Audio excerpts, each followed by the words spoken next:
We force ourselves too much, get too much, until we forget to just being. Hi, I'm Isabel Rolo, and welcome to the show, Let It Shine. Hello, welcome to Let It Shine show. Today is with us Louis Diaz. Welcome, Lou. Thank you. It was a pleasure to be here, Isabel. And tell us, who is Louis Diaz? Louis Diaz. Interesting question. Sometimes I wonder myself who this guy is. But Louis Diaz is a good guy, I got to tell you. He's a good guy. He's an ex-federal agent. I was a federal agent for almost close to 30 years. I worked 4 years as an agent with the Bureau of Alcohol, Tobacco, and Firearms, and I worked another 24 years or so with the Drug Enforcement Administration, 20 years of which I worked undercover. As a matter of fact, I have the distinguished record, if you will, of being the longest running living undercover agent in the history of law enforcement. Oh, why? Why you decided to be an agent? An agent? Well, actually, I wanted to be a police officer. You want to be a police officer? And when I came out of the service, I was in great physical shape, and I always wanted to have a life of adventure. I didn't want a 9-to-5 job, you know. I was a street kid. I loved playing on the street, you know. And when I came out of the service, I had been All-Army in Europe middleweight champ. I was Third Armor Division middleweight champ. Matter of fact, I had a shot of trying out for the Olympic team for Mexico, I believe it was, 68. And the police exam came out when I came out. I took the test. I scored very high on the written. And even although the height requirement was 5'8", and I was 5'7" at the time, I didn't think they were going to fault me for an inch. You know, what's an inch? You know. So anyway, I did the physical part of it. I scored high on everything. I was in great shape. And then when I got on the scale, the height scale, I came in at 5'7". And the doctor said, "I'm sorry, but you know that's it. You can't become a cop."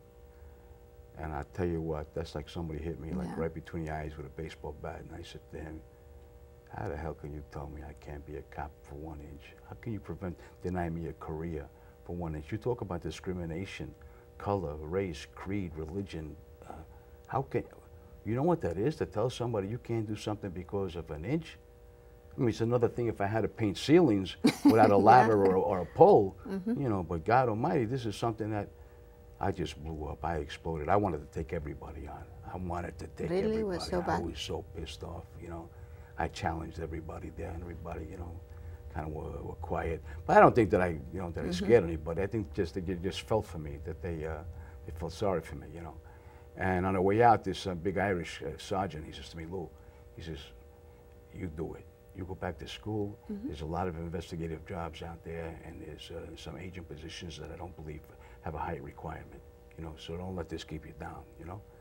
So anyway, I went back to school under the GI Bill of Rights, and I got my degree at night. I was working 2 jobs. I had 2 children by then. I bought my first house at the age of 22. I was very hardworking person, very driven, very motivated, which I wish I was now. But maybe I did too much in the beginning. Now I'm tired, you know. But I was very motivated, and my little guy, Louis, was about maybe a year or 2, and I'd always walk him around the neighborhood, you know, show him off, you know. And there was this blonde-headed guy on the corner, you know, who was always waving, you know, "How you doing, kid?" I said, "All right." So one day I stopped, and we started talking. So he says, "Hey, why don't you come in the house, kid?" You know. So I said, "All right." So I came in with my son, and I started looking around, and I see all these pictures that he had with President Nixon and this guy and that guy, and all these great awards from the Treasury Department. I says, "Joe, who the hell are you? You know, who are you?"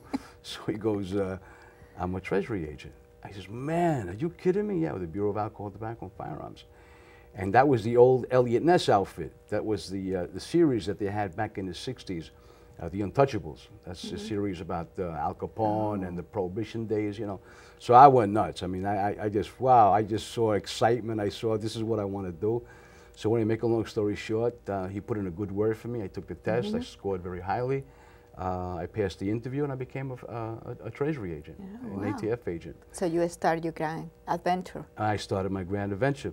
As a matter of fact, and then my partner came on a job actually about 3 months before me. We were the first Spanish-speaking agents, or Latinos, in the North Atlantic region of the United States that they had, that were Spanish-speaking. So the brunt of the work fell on us. We were like the biggest case makers in the region, in the North Atlantic region. But after about 3 or 4 years, I grew a little bit disenchanted with ATF. It wasn't enough work for me. It wasn't as if they had big organized crime rings dealing guns and machine guns and things of that sort. So it was no too much adventure No, for you. no. You want more adrenaline? Yeah, and I had you had to work hard at making gun cases. It wasn't that easy, you know. So anyway, a lot of my friends had transferred over to DEA, and there was a lot more action. And not only that, but I was on a personal crusade because I hated drug dealers. I mean, I had some friends that overdosed as kids, you know, so I was on a personal mission, you know. Okay, because you grew up in New York, right? I grew up in Brooklyn, right up Brooklyn, yeah, with the gangs. You know, I grew up with Anastasia, Albert Anastasia, the Mad Hatter, with the International Longshoremen's Association, was 3 blocks from my neighborhood. Al Capone grew up 10 blocks from me. Joe Gallo and the gang that couldn't shoot straight grew up 7 blocks from me. So I was surrounded by gangsters. So it's funny that you grow up surrounded by gangsters, but you choose the opposite way. Right, the other way. Well, I walked that line, what they call, you know, walking that line. It's a very thin line, you know. But even though I was flattered by the gangsters, I was, you know, I kind of was a fan of theirs, you know, because they thought I was a tough kid, you know, and I was, you know, I was, because my father was pretty tough with me growing up. My father was very heavy-handed with me, you know, although I assume he loved me, but I had a lot of respect for him. I loved my father dearly. He was my principal role model, but he was very severe with me. So when I hit the street, I was a tough kid. I didn't take shit from nobody. I mean, they used to call me the giant killer. I didn't care how big you were. I went right at you, like a wolverine. That wolverine, that small little animal that a grizzly bear backs off of. You know, I was just ferocious, you know. And the Italian guys loved that. The wise guys loved that. Matter of fact, when I used to have fights in the schoolyard, they used to come with their chairs, the big cigars. They used to bet money on me to win, you know. So you was boxing. Yes, I was boxing at an early age, you know. Yeah. But there's a lot of stories behind that. Matter of fact, they're all in a book. Yeah, you wrote a book. I love the title, Dancing with the Devil. Yeah, so a lot of these stories of my growing up are in that book. Matter of fact, this book really is more than just a cop and robber story. It's more than just an agent story. It's a story about this kid, you know, growing up in Brooklyn. It's a story of compassion. It's a story of struggle, survival, redemption, you know. And I think it's, myself personally, I think it's something that could affect positively, you know, young men who struggle with their identity, who struggle with being abused or bullied for that matter, because I was a champion for them. I fought against the bully. I fought against the abuse of authority. You know, I was always against that, you know. So you was feel inside yourself from early age, what will be your right way in life? Yes, yes. I was always directed in that way. I was always in that direction. But in the other way, you say that you like to be around gangsters. That yeah. was fun for you. Yeah, and I'll tell you why. Because the world of gangsters, at least in my day, was a world of respect. Respect. And in those days, like my neighborhood, were basically hard-working men. Like my father was a laborer. Most of my friends' fathers were laborers. They were longshoremen, truck drivers, things of that sort. So it wasn't really, you weren't respected for how smart you were. You were respected for how tough you were. And that was very big among mob guys, mafia guys, Joe Gallo and his gang. And so the tougher you were, the more respect you got. So that was important, you know, being respected. And so being with them gave you a lot of respect. And I enjoyed that part of it, you know, being given that respect because I was respected by them. So that basically was that. It was a question really of respect more than anything else. If you had to choose, because you also was an undercover agent, so you was a good actor.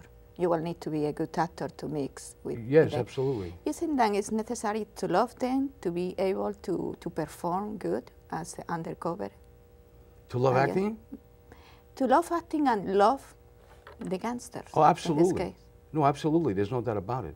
I mean, because I think we spoke, I don't know if we mentioned the element of fear or being uncomfortable before. I'm not sure of that. But the thing is, I was very comfortable among them because I knew them.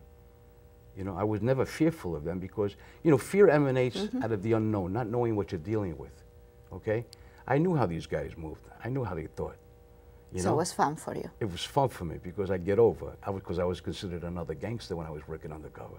Do you feel fear anytime? No, no, because like I said, fear is of the unknown. I knew these guys. I felt comfortable with them. Sometimes I was more fearful of my guys, my agents, getting too close to me and compromising me, you know, than anything else. But when I was with them, I really had a good time. I'll be honest with you. I really had a good time. Was a moment that you will say, well, that's it? And, I had a dead. situation in the Alibaba Club, which speaks for itself. You know, in New York, it was a den of gangsters and thieves and villains. You know, and I met there with this guy. We were negotiating a 5-kilo deal of cocaine. He was there with his guy, and I was there with my partner. So he's going to flash me a sample of the cocaine that I was going to buy. So we walked into the bathroom. And I made a mistake. I gave him my back, and I put the latch on the door. And the minute I put the latch on the door, I heard "chang," which is, you know, it's a sound that you know what it is. The guy's chambering around. No, but I don't want to know. Putting around in the chamber. There's no getting away from it. You know what it is. And then the guy put the gun to my head, and he says, "You better be not a cop, mother effer." And I says to him, well, not right away, because in those few seconds felt like hours. And then I said to him, well, listen, if you think I'm a cop, then just pull the trigger. You understand? Just like that. Just do it. Just do it. And the guy says, nah, you can't be a cop. So then he pulled back and he said, listen, I gotta apologize, man. I just been upset. My partner got taken down, you know, so I'm really hinky about a lot of things, you know. So please forgive me. So don't worry about it, man. I know where you're coming from. So we were able to do the deal later on, you know. But I had a lot of these situations, but that was probably the most dangerous of all. That was a close. You was working in very important case, right? Oh yeah, as a matter of fact, one of the most important cases or landmark cases of DEA at the time was the Mr. Untouchable case of Nicky Barnes. And Nicky Barnes was the most notorious black gangster in the United States at the time. It wasn't Frank Lucas. They got that all wrong. I mean, Frank Lucas was a gangster in his own right. He was a righteous drug dealer. But Denzel Washington made Frank Lucas Denzel Washington. You know, I mean, Frank was lucky enough he could find the area code for Bangkok. Forget about going there and scoring major loads of heroin. But what distinguished Frank was the fact that he was able to get heroin from overseas, and he was able to sell it at a very cheap price. Whereas Nicky controlled all the 5 boroughs of New York, the Eastern Seaboard up into Detroit, and he had a fabulous story behind him. He went to jail with my mentor, one of my mentors, Joe Gallo, the gangster. And Joe Gallo taught him how to be an Italian, how to run business based on the mafia. So when he got out of jail, matter of fact, Joe Gallo got him out of jail. He gave him his personal attorney, and they got him out on a technicality. When Nicky hit the street, he established an organization called the Council. And he had 7 organizations, like 7 Italian families with the capo and consiglieres and all these people. And he was the capo de tutti capo. So he ran his business just like the mob. And I penetrated that organization. I was 6 months, 7 months in Harlem. Matter of fact, I was the first white guy ever to penetrate Harlem, me and my informant. Because you speak a couple of languages, I speak Italian, you know. You speak Plus Italian. my mannerism from Brooklyn, I got over right away, you know, and that's all in a book, you know. But my informant was the one who gave me the entree into Harlem. I even had a table in a cotton club, you know, it was exciting. It was like being in the Prohibition days. You know, it really was great. It was really a great time. So you was having fun being I was agent. having fun. I really was, to tell you the truth. I mean, it was, you know, some scary moments, you know, but not none that would prevent me from going forward with what I was doing, you know. But it was a very exciting case. And then you know, I did some other cases, Operation Pisces, where I laundered over $20 million for associates of Pablo Escobar. I was undercover for 3 years. And as a result of that case, Edwin Meese, who was the Attorney General at the time, declared that Operation Pisces was the biggest, most extensive undercover case in the history of law enforcement. We arrested 400 individuals. We seized 20 tons of cocaine. We seized over $80 million from one individual alone. And we seized over $150 million in assets from this organization. Wow. You know. You are part of this story. And I'm part of the story. And you are an actor too. And I'm an actor, yeah. As a matter of fact, when I left the job, I went into acting, and that's a whole story in itself, and that's in the book too, you know. But acting is my love. I enjoy the lights. I'm a ham, you know. You was a good actor when you was Yeah. a agent. It's the only difference is there was no lines. You know, you weren't memorizing your lines. You had to be like in a minute. You are on the spot, you know. But I had a good life. I had a very good life, and I was very lucky. I was very lucky, and I think a lot had to do with my belief that I had an angel, Michael, and I also my belief in God, you know, which is a very individual thing, you know. When you play a character, which one do you like to play better? An agent or a gangster? I like the gangster better. So you like the bad boys better? Yeah, I like the bad boys. Matter of fact, it's funny you should mention that. I like to be taken more for a gangster than because there's more. Because a lot of people don't like cops, you know. Especially Americans, we're such a free people. We don't like to be told what to do, you know. And we're not really too crazy about police officers or federal agents, you know. Really, we respect them, and there's a good many of us that do respect what they do.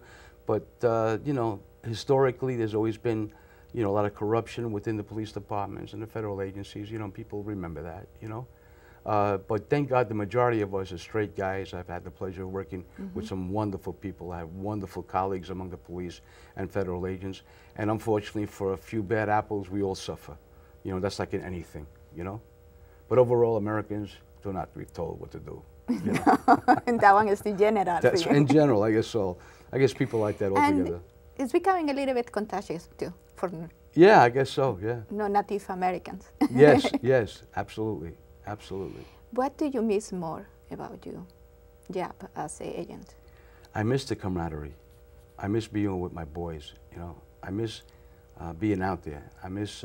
with boys, the bad boys or the good boys? My good guys. No, I like being with my guys, you know, like at work. But then I like to dance. I miss the dance. I miss going out there, you know, and getting over, you know. Getting over means being accepted by these people. I miss that challenge. That was a very great part of my work, you know, getting over. You know, maybe I should have named it Getting Over. So it'll be a second part for the Dancing with the Devil? It might just be. It might just be. I'm thinking about it right now. But we have some offers now for a movie. Right now, Latin World is interested in it. Luis Balaguer and Sofia Vergara, as well as Christina, also the Christina Sugesti from the Christina Show. Palante. And Andy Garcia, and also Antonio Banderas. So we have some interest, some very solid interest. I wish you all the luck. Thank you. And I wish you to be back in the show. Thank you. Many things that you need to tell us. Thank you. Thank you. I appreciate that very much. Thank you so much for coming. Thank you, dear. Thank you. And remember, people, let it shine.